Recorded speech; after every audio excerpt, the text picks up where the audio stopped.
Maintenant que je me trouve à Montchique, une jolie ville au cœur des moyennes montagnes de l'Algarve, j'ai bien envie de marcher. Étonnant de ma part, non ?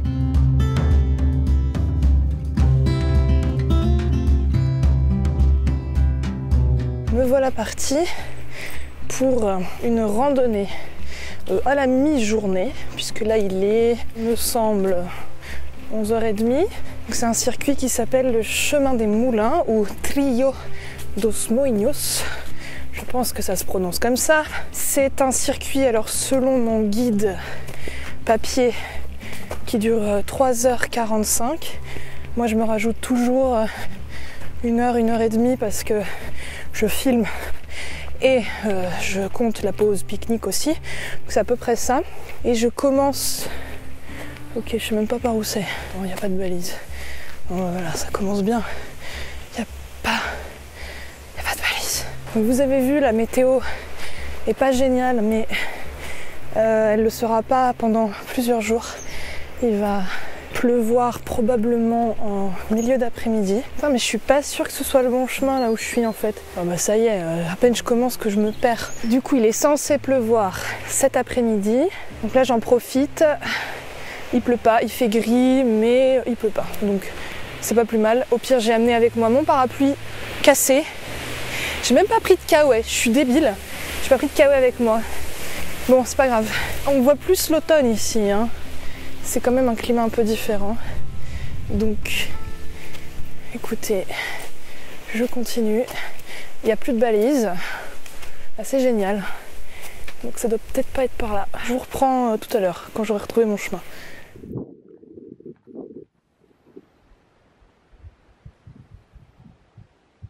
La Serra de Montchique n'est pas très haute. Son point culminant est le mont Foia, à 902 mètres d'altitude. Sa végétation est par contre très différente de celle que je connais habituellement. La forêt est surtout peuplée de chênes-lièges, de pins, de mimosas, de rhododendrons, mais aussi de châtaigniers.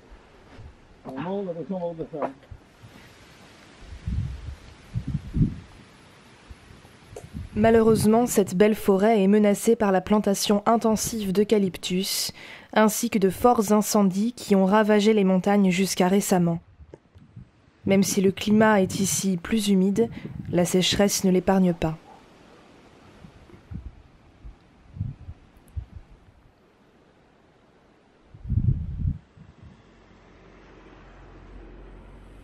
Je me suis à peine filmée. La météo s'est améliorée, là on peut le voir derrière moi, mais c'est vrai que vous l'avez vu sur les images, il a plu finalement. Heureusement que j'avais mon parapluie cassé avec moi.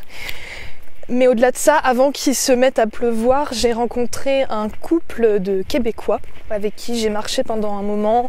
On a pas mal discuté et du coup j'ai à peine filmé. Puis on a pas mal cherché notre chemin aussi, puisqu'il y avait une portion dont le balisage n'était pas très clair. Et du coup on a un peu galéré. On a fait une pause pique-nique ensemble et puis en fait c'est là qu'il a commencé à vraiment pleuvoir.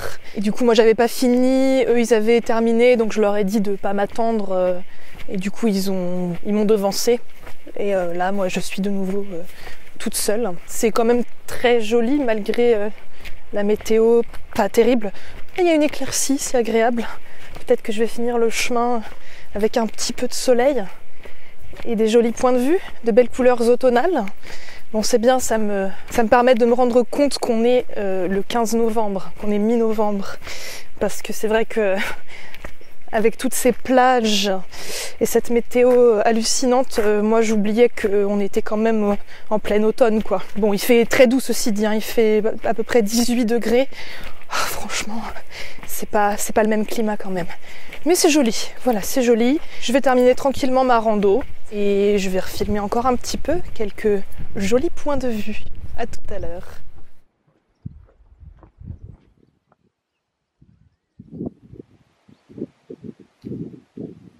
Je rentre juste avant la pluie torrentielle qui dure tout l'après-midi et toute la soirée. Je reste donc au chaud et au sec dans ma chambre du Airbnb dans lequel je loge, en espérant que la météo ne sera pas trop mauvaise le lendemain. Aujourd'hui, c'est une autre tentative de randonnée, sachant que, à peine arrivé au point de départ de la rando, qui s'est mis à bruiner déjà. alors qu'il n'était pas censé pleuvoir avant 2 ou 3 heures. Bon, j'espère que... Bon, si c'est juste un petit peu de bruine, ça va. Mais le gros de la pluie est censé tomber dans quelques heures. Donc là, je vais faire une randonnée assez courte.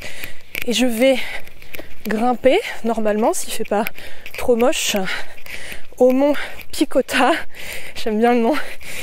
Qui est le 2e plus haut sommet de la Serra de Monchique. Qui n'est pas très haut du coup, puisque c'est à 700 mètres et quelques. Sachant que le point le plus haut de la Serra de Monchique, je l'ai peut-être déjà dit en voix off, mais c'est le mont Foya qui est à 901 ou 902 mètres. C'est très important. C'est pas haut la Serra de Monchique. Je vais marcher autant que je peux, puis on verra bien ce qui se passe. Voilà.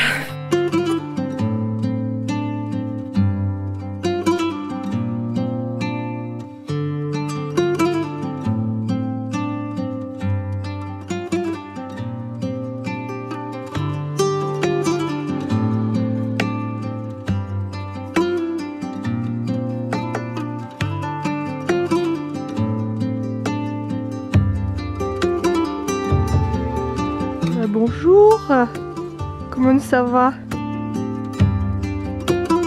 Je me suis rendu compte que je suis partie pas dans le sens que je voulais. Cet itinéraire est une boucle, sauf que je vous le montrerai, je vais pas le faire en entier parce que mon guide indique 7 heures de marche, donc c'est trop.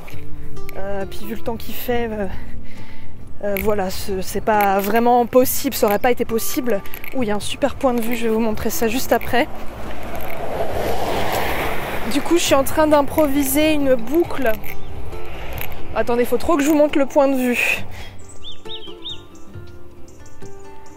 C'est une route panoramique.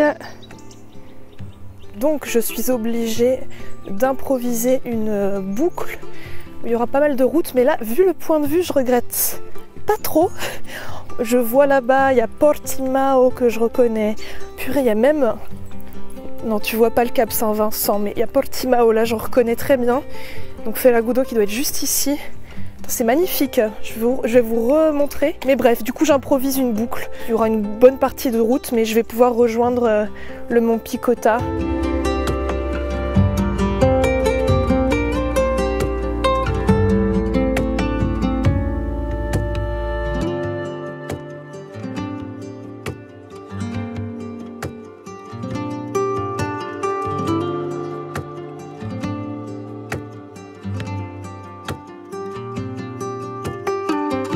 Je suis de retour sur le tracé. Youpi!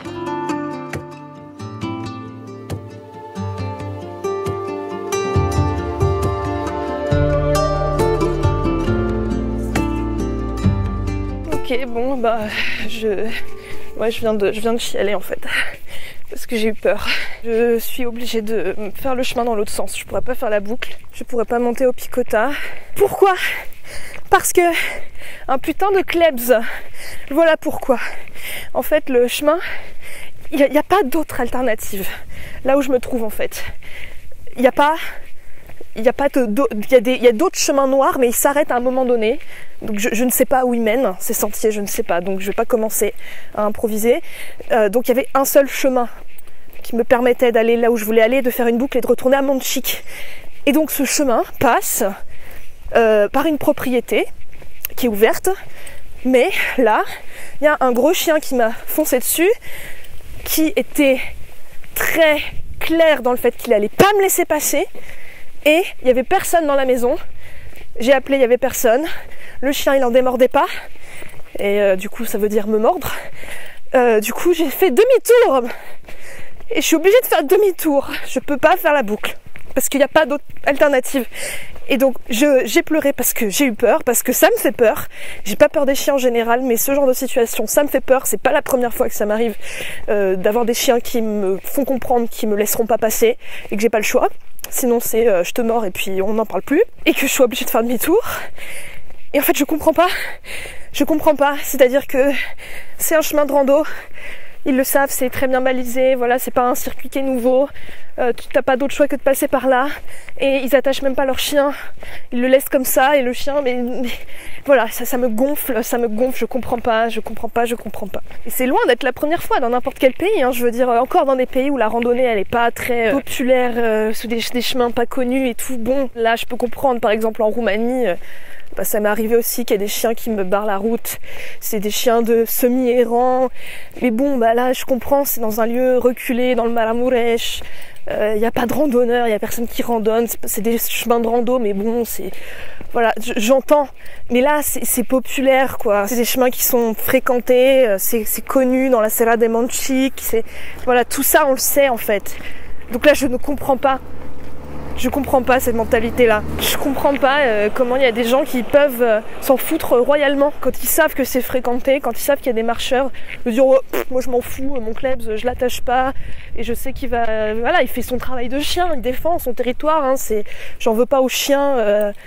Enfin si, je lui en veux un peu, mais bon, je sais qu'il il est pas mal intentionné quoi, je le sais très bien. Mais bon allez, au moins il y a la vue. Et donc oui, j'ai eu peur, j'étais toute seule, j'ai rien, j'ai pas de bâton. Enfin bon bref, ça me fait peur, oui ça me fait peur. J'en ai parlé, j'avais même fait une vidéo sur mes peurs en rando. Et les chiens, c'est la number one quoi. Et pourtant j'ai pas peur des chiens, mais j'ai déjà eu des mauvaises expériences avec des chiens. Et encore, moi je me suis pas fait attaquer, quoique il y a une fois ou deux. C'était quasi. Mais là, du coup, bah oui, ça m'a fait flipper, ça me fait peur. Il y a personne, quoi. Il y a personne. Je suis obligée de faire demi-tour. Là, ça me gonfle. Ça me gonfle. Ça va, je vais m'en remettre, hein, mais... Là, ouais, ça m'émeut. J'ai eu peur. J'ai eu peur et je suis énervée. Donc voilà, du coup, je pleure. Peur plus colère égale le Colline qui pleure. Voilà, ça va le faire. Je vous retrouve plus tard, ok? Là, je termine mon circuit. Et je suis saoulée, voilà. À toutes. Bon, me voilà de retour dans ma chambre à Manchik, dans l'Airbnb dans lequel je loge. Ça va mieux, hein, voilà, il fallait que je me remette de mes émotions. Bon, en tout cas, j'ai quand même bien fait d'aller randonner ce matin parce que là, il pleut des cordes. Comme hier soir. Comme j'ai pleuré, du coup ça m'a mise dans un drôle d'état. J'ai profité de cet après-midi pour travailler. J'ai quasiment terminé le montage de ma vidéo sur Sagres, donc la précédente. J'ai fait une bonne balade. Ça s'est pas terminé comme je pensais que ça se terminerait, mais c'est comme ça. J'aurais peut-être pu passer avec le chien. J'ai pas osé, je veux pas les provoquer en fait. Là il y avait vraiment personne.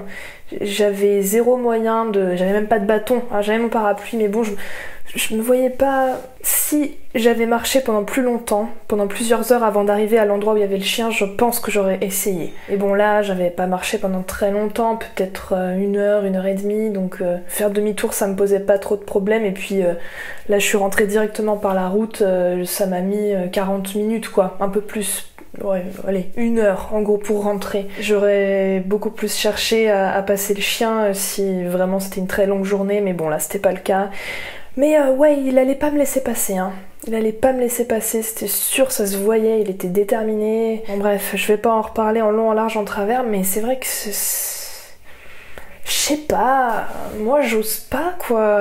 Le chien, il est là, il est campé, il veut pas que tu viennes, que tu passes. Je me vois pas tenter quoi. J'ai préféré faire demi-tour plutôt que de me faire mordre, éventuellement devoir aller à l'hôpital si c'était une grosse morsure, on ne sait pas dans la vie. Hein. J'ai autre chose à faire de mon séjour au Portugal. Et pourtant j'adore les chiens, je suis la première à être gaga, mais je vais pas en parler plus que ça parce que j'en ai déjà parlé dans la vidéo dédiée à mes peurs en rando, donc si vous voulez quelque chose de plus approfondi, je vous invite à aller la regarder. Et bien je vous retrouve plus tard, je sais pas quand, mais plus tard. Je me remets de mes émotions. Ce n'est pas bien grave, je le sais. Le lendemain, la météo est encore pire que les jours précédents. Mais je ne me décourage pas. J'ai encore envie d'aller explorer les environs.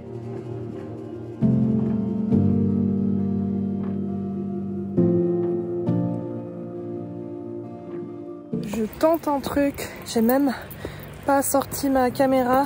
Je filme avec mon téléphone parce qu'en fait il fait un temps trop pourri. Là j'ai un peu la flemme. Donc tant pis, j'assume.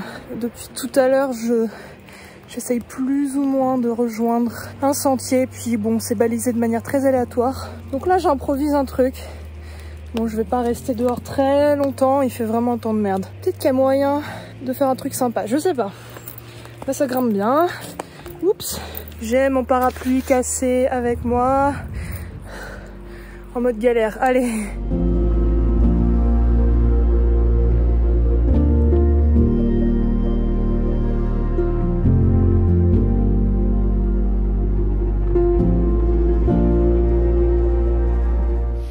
Pourquoi je m'embarque dans des trucs comme ça? Là, c'est le chemin, là. Parce que l'aventure... Ah, mais je peux rejoindre normalement par là la route. C'est moi, je voulais faire une boucle, hein. J'ai qu'à m'en prendre qu'à moi-même, n'est-ce pas? J'ai fait demi-tour. Il y avait beaucoup trop de végétation à mon goût et notamment de ronces qui s'accrochaient à moi de partout, dans mes cheveux, mes vêtements. Bref, je savais pas où ça me menait. Donc là, je retourne à la civilisation. Il est midi.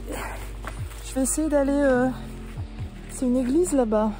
Je vais y grimper. Je vois par où passer. Mais bon, là, je vais y aller de manière plus... comment dire? Quel est le terme? Plus sage. Voilà, j'ai voulu passer par des petits chemins de traverse, mais je crois que c'était pas trop possible là. Bon... C'est toujours moi, ça, je me fourre dans des trucs. L'aventure, je vous dis.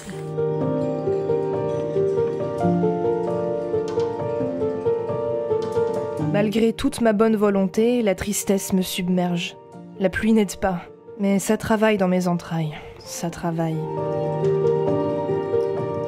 Ma dernière soirée à Manchik. Demain, je me dirige vers Faro, qui est probablement la ville la plus importante de l'Algarve. J'y resterai 4 nuits et ensuite je prendrai mon premier train retour. Enfin, mon premier train. Mes premiers trains. Disons ma première journée de train. Ça s'approche, hein, la fin. Ça remue là. Hein. Ça a remué pendant tout le voyage. J'ai pas le recul encore. Hein. J'ai pas le recul pour vraiment en parler, mais... Voilà, j'ai été très émotive pendant tout mon voyage. Mon voyage n'est pas fini, mais non. En fait, je traverse, je pense une bonne grosse crise de la trentaine. Hein. C'est ma mère qui l'a résumé comme ça au téléphone tout à l'heure, mais je pense qu'elle a raison. C'est globalement ce qui est en train de se passer. Hein. Elle est venue me foutre une bonne grosse tarte dans la gueule. J'ai énormément de questions, de questionnements, énormément de changements qui sont en train de s'opérer, voilà, donc ça secoue, c'est dur. Et en même temps, c'est moi qui suis allée chercher ça. Dans ce voyage en solo, quand t'es seule, ben t'as pas le choix que de te voir, et en plus moi, j'ai fait le choix aussi de me déconnecter un maximum des réseaux sociaux. Là, j'ai refait une crise, entre guillemets, où je me voyais repartir vaguement, hein. J'ai pas reglissé totalement, mais un tout petit peu dans mes travers sur Instagram, à me connecter un peu trop à mon goût, à épier un peu trop de choses à mon goût, et j'ai pas aimé. Je me suis dit, bah tu sais quoi, je vais faire la même chose qu'au début de mon séjour, je vais me déconnecter complètement, pendant je sais pas combien de temps, sincèrement je sais pas. Je pense pas que ce sera définitif, mais parfois il y a besoin de prendre une bonne distance pour... revenir dans de meilleures dispositions et de manière plus saine. Plein de questions, de problématiques, mais je vais pas en parler dans cette vidéo parce que ce serait trop long et ça serait pas hors sujet, mais disons c'est pas le sujet, c'est pas la thématique de ces vidéos-là. On est le 17 novembre, mais quand la vidéo sera en ligne, ce sera normalement le 12 décembre, je crois, donc quasiment un mois après. J'en ai parlé sur mes réseaux sociaux, donc j'ai un serveur Discord, je viens de créer un serveur Discord, donc je vous mettrai le lien en barre d'infos si jamais vous voulez me rejoindre. Ça peut être très chouette, c'est comme un forum de discussion en fait, et c'est pour discuter avec moi, mais aussi avec plein d'autres gens de la communauté. Et c'est en ça que c'est intéressant, moi je vais pas toujours être connectée, je vais pas toujours... mais aussi que vous puissiez échanger entre vous, moi j'aime beaucoup cette idée-là. Donc si jamais ça vous tente de rejoindre Discord, n'hésitez pas, s'inscrire c'est super facile et ça peut être super chouette, ça me ferait très plaisir en tout cas. Manchik j'ai beaucoup aimé, mais après c'est dur à dire parce qu'il a fait tellement un temps de merde que j'ai pas pu explorer comme je le souhaitais, je l'aurais souhaité je pense, mais c'est pas grave, c'est comme ça.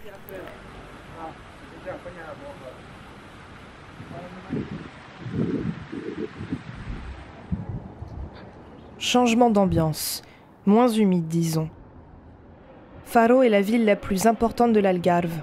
Si beaucoup de gens préfèrent séjourner ailleurs, comme à Lagos ou Portimao, parce que leurs plages sont plus facilement accessibles, je trouve qu'il serait dommage de passer à côté de Faro.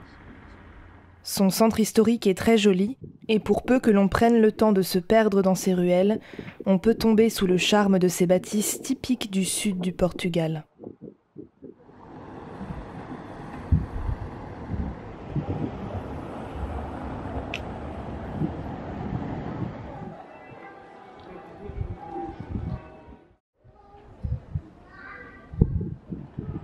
Le lendemain, je prends le train en direction de Tavira, réputé pour sa beauté, ses monuments historiques et son authenticité.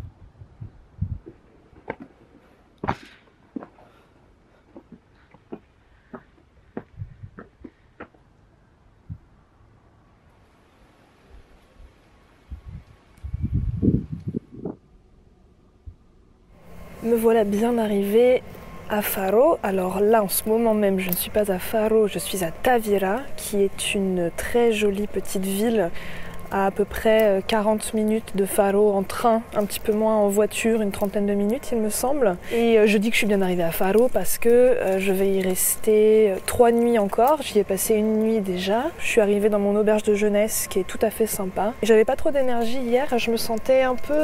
J'avais l'impression que j'étais en train de tomber malade, j'avais froid, je me suis couchée très tôt. Là ça va mieux, mais c'est drôle, j'ai commencé mon séjour au Portugal dans une auberge de jeunesse et je le termine dans une auberge de jeunesse également, donc c'est une boucle assez rigolote. Ma deuxième journée à Lisbonne, je suis allée visiter Sintra, et donc là, ma deuxième journée à Faro, je vais visiter Tavira. Je vais visiter Tavira un peu, et en fait il y a un sentier de randonnée qui m'intéresse, qui s'appelle Trio do Baril. Pour l'atteindre, c'est pas à Tavira même, c'est un autre endroit. Je vais afficher le nom sur l'écran, c'est quelque chose d'El Rei, mais je sais plus.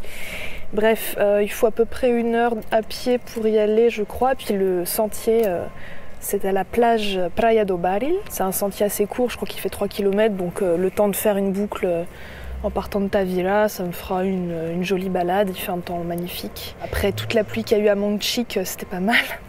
Mais bon, apparemment il a fait moche à Faro aussi. Donc bah écoutez, à tout de suite.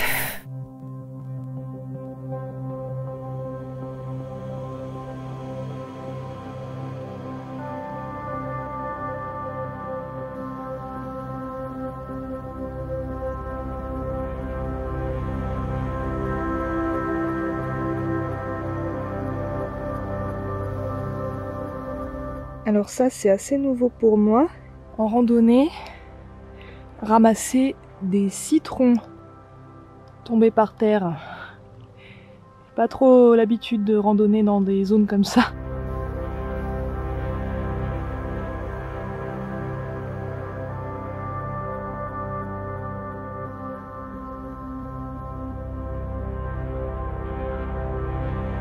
Praia do Baril est uniquement accessible à pied ou à vélo.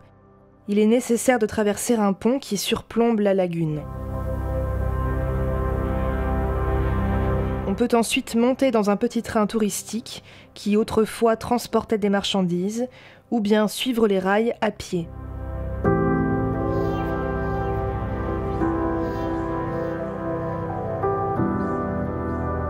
Ah, je crois que c'est exactement ce qu'il me fallait, la plage. J'en ai pas assez eu, manifestement. Non, mais en vrai, ça m'a un peu manqué quand j'étais à Monchique. Mais je pense que ce qui a joué, c'est surtout la météo pourrie. Parce que il s'est mis à faire beau pile le jour où je suis partie. Et là, c'est sûr que l'ambiance est différente. Mais bon, je regrette pas du tout mon séjour à Monchique. C'était très très joli. Mais c'est vrai que là, ça me fait du bien de me retrouver à nouveau devant l'océan Atlantique. En fait, là, vous savez ce que ça me rappelle ? Ça me rappelle un peu l'île de Ré. Une plage de l'île de Ré, très en longueur comme ça, avec un sable très clair. L'océan Atlantique aussi, du coup. Il y a une vibe un peu île de Ré, je trouve. Voilà, bon, ça me fait du bien. Je vous parlerai de... Bah oui, puisque c'est la thématique de ce voyage, de mes états d'âme un peu depuis le début, donc je vous en parlerai à un autre moment. Il faudra que je vous parle de mon retour aussi. Je le ferai plus tard, peut-être pas aujourd'hui. Là, je profite. L'écosystème et la lagune à l'arrière de la plage font partie de la réserve naturelle de Ria Formosa, que l'on visite souvent en bateau. Il y a également un cimetière d'encre sur Praia do Baril, monument à la mémoire de la communauté de pêche au thon, profession qui n'existe plus en Algarve.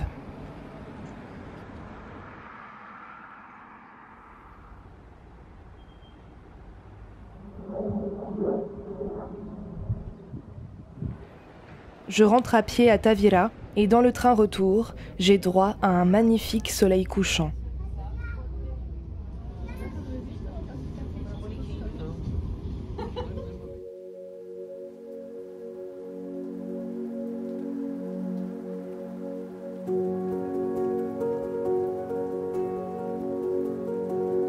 Le lendemain, je parcours avec plus d'assiduité le centre historique de Faro. C'est mon avant-dernier jour au Portugal. Je tiens à en profiter.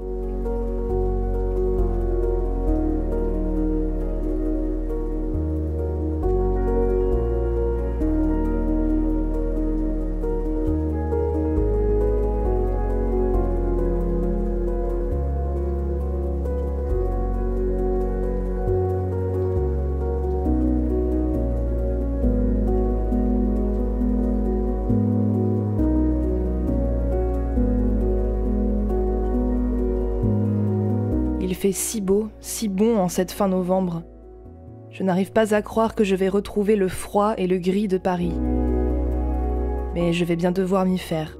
Toute chose a une fin.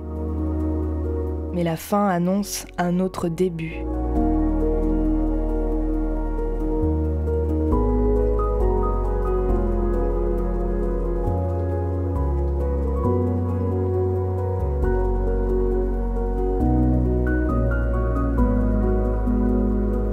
Comme j'arrive pas trop à me trouver un coin tranquille, je vais faire ma conclusion en marchant. Parce que pourquoi pas, je l'ai encore jamais fait. Donc j'espère que vous m'entendrez bien. Mais normalement, oui. Nous sommes dimanche, du coup j'ai dû le dire en voix off, je sais pas. Il est 16h30. C'est mon avant-dernière journée à Faro, mais je vais pas filmer demain parce que je pense que j'ai déjà suffisamment filmé Faro comme ça, et puis surtout demain va être consacré à préparer mon retour, puisque eh bien, ce qui va se passer, c'est que comme à l'aller, je vais faire 2 jours de train. Ça va être très long, parce que là je vais de Faro à Madrid, j'aurai 4 trains différents. Je pense que mon premier train part de Faro vers 9h30 du matin et j'arrive à Madrid après 22h. Voilà. Et le lendemain, Madrid-Paris, c'est un peu différent aussi. Là, j'aurai, au lieu de 2 trains, là j'en aurai 4. Mais j'avais pas le choix de faire autrement par rapport à quand j'ai réservé mes places, etc. C'était les seules options disponibles. Donc ça va être 2 intenses journées où je vais passer mon temps assise dans le train, puisque il me semble que j'arrive à Paris à peu près dans les mêmes heures que quand j'arriverai à Madrid, entre 22 et 23 heures. Et je pars tôt le matin de Madrid, donc ça va être ça va être quelque chose. Et je vais pas faire comme à l'aller, je vais pas vous filmer le trajet dans son intégralité. Je ferai peut-être une autre mini conclusion à cette conclusion de vidéo. On va voir quelques petits extraits de moi dans le train, puis moi qui arrive à Paris. J'ai ça en tête. Est-ce que je le ferai? J'en sais rien. Moi du futur, moi du montage le saura à ma place. Demain, je vais devoir préparer ces 2 journées de train, puisque notamment, il va falloir que je prévoie la bouffe. Je vais passer 2 journées entières dans le train et les escales sont pas suffisamment longues pour que je sorte acheter des trucs pour me nourrir. Donc il faudra que je prévoie 2 jours de nourriture. Intéressant. Et en plus je peux rien cuire ni rien parce que je vais être dans le train quoi. C'est tout un trip. Alors je vais pas vous faire là un résumé de mon voyage ni de ce que j'ai pensé, de ce que j'ai vu au Portugal. Je vais faire une vidéo dédiée un petit peu comme celle que j'avais faite avec la Roumanie. La Roumanie, les choses à savoir, je crois qu'elle s'appelle comme ça cette vidéo. Et là je pourrais vraiment vous parler de mon voyage plus en détail parce que j'aurai plus de recul sur tout ça. Mais ce que je peux dire, c'est que, bon déjà, j'ai adoré, pour plein de raisons. Et au-delà de ça, C'était un voyage vraiment intense pour moi, mais je pense que j'ai pas besoin de vous le préciser ça. Vous l'avez vu, plus ou moins. Je pourrais vraiment bien en parler qu'une fois rentrée, qu'après un certain temps, après m'être posée. Bon, du coup, je vais pas m'étendre là-dessus. Waouh, quel voyage! C'est ça que je peux dire. Waouh! Je vais plutôt faire le discours de fin de vidéo et je vais essayer de bien cadrer ma gueule parce que quand même, si vous avez aimé cette vidéo, je vous invite à laisser un pouce en l'air qui fait toujours plaisir, chaud au cœur, mais qui aide également pour le référencement de cette vidéo et de ma chaîne YouTube en général. N'hésitez pas également à laisser un commentaire. Est-ce que ma série de vidéos vous a donné envie de visiter le Portugal, ou en tout cas cette partie du Portugal, ou d'y revenir si vous connaissiez déjà? Si vous n'êtes pas encore abonné à ma chaîne, le bouton s'abonner est juste en dessous. Il vous suffit de cliquer. Vous pouvez même activer la petite cloche pour recevoir une notification quand une nouvelle vidéo sort sur ma chaîne. Je suis également sur les réseaux sociaux, Instagram, Facebook. Vous pouvez me suivre, je suis plutôt active, je dirais. J'ai également une page Patreon si vous pouvez m'aider financièrement par rapport au contenu que je produis gratuitement sur internet. N'hésitez pas, j'ai fait une vidéo explicative, j'ai écrit un article explicatif, tout est en barre d'infos, donc si vous avez des questions, normalement les réponses s'y trouvent. Et j'en profite pour remercier déjà celles et ceux qui me soutiennent chaque mois. C'est hyper important pour moi, ça signifie beaucoup. J'ai fini mon discours de fin de vidéo. J'espère que c'était pas trop brouillon. En tout cas, j'espère également que vous allez bien, que vous vous portez bien, que vous faites de belles expériences de vie, de beaux voyages, de belles randonnées, que sais-je encore, plein de belles choses. Et puis quant à moi, je vous dis à lundi prochain pour une autre vidéo, probablement un bilan sur le Portugal. Ciao!